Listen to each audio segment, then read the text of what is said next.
Merci Madame la Présidente, Madame la Ministre, mes chers collègues.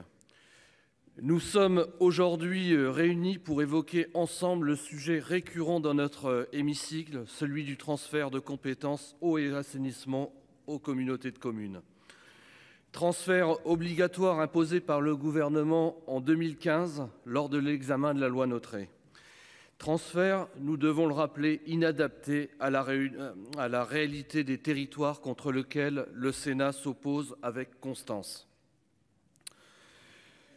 Je veux tout d'abord saluer, chers collègues Jean-Yves Roux, votre initiative d'inscrire ce sujet ô combien important à notre ordre du jour et qui s'ajoute à l'initiative de notre collègue Mathieu Darnaud et Jean-Michel Arnaud. À la réticence des élus locaux et du Parlement, il a été donné différents motifs censés justifier la nécessité de ce transfert. À titre d'exemple, je citerai l'urgence de réduire la dispersion des compétences ou encore l'importance de résorber le taux de fuite des réseaux. Ces explications ne sauraient justifier le transfert définitif des compétences en 2026 qui suscite l'opposition d'une large partie des élus locaux, des maires bien sûr, mais aussi d'un certain nombre de présidents d'intercommunalités qui ont d'autres préoccupations et priorités actuellement, et notamment dans ce contexte inflationniste en matière d'énergie et d'investissement.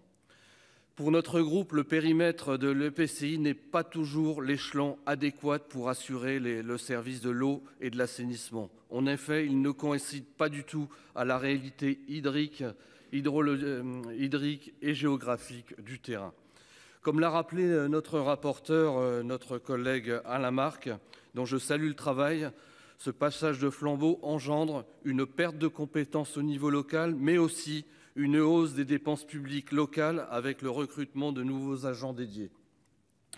La commune reste dans certaines situations l'échelle la plus satisfaisante pour exercer cette compétence. À plusieurs reprises, le Parlement a tenté de revenir sur le caractère impératif de ce transfert. Certains reports et assouplissements ont été permis grâce au Sénat, il faut le rappeler.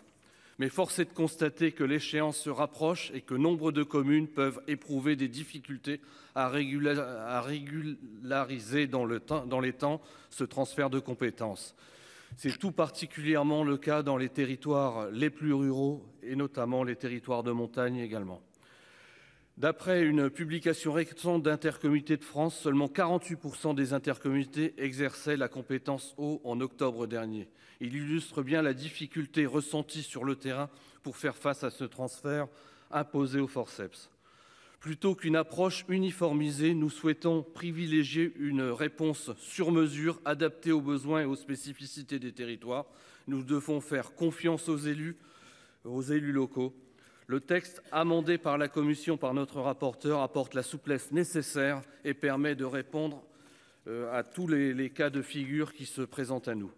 En permettant un transfert à la carte de la compétence eau et assainissement, cette proposition de loi donne aux communes la marge de manœuvre nécessaire pour mener sereinement leur mission et offrir les meilleurs services à leurs habitants. Il faut néanmoins veiller à ce que nos concitoyens disposent d'une eau de qualité et en quantité suffisante, conformément à la réglementation, et c'est un vrai défi de demain. Adopter cette proposition de loi, c'est faire confiance aux maires. Adopter cette proposition de loi, c'est faire vivre les principes de différenciation et de subsidiarité en s'appuyant sur une dynamique de liberté locale.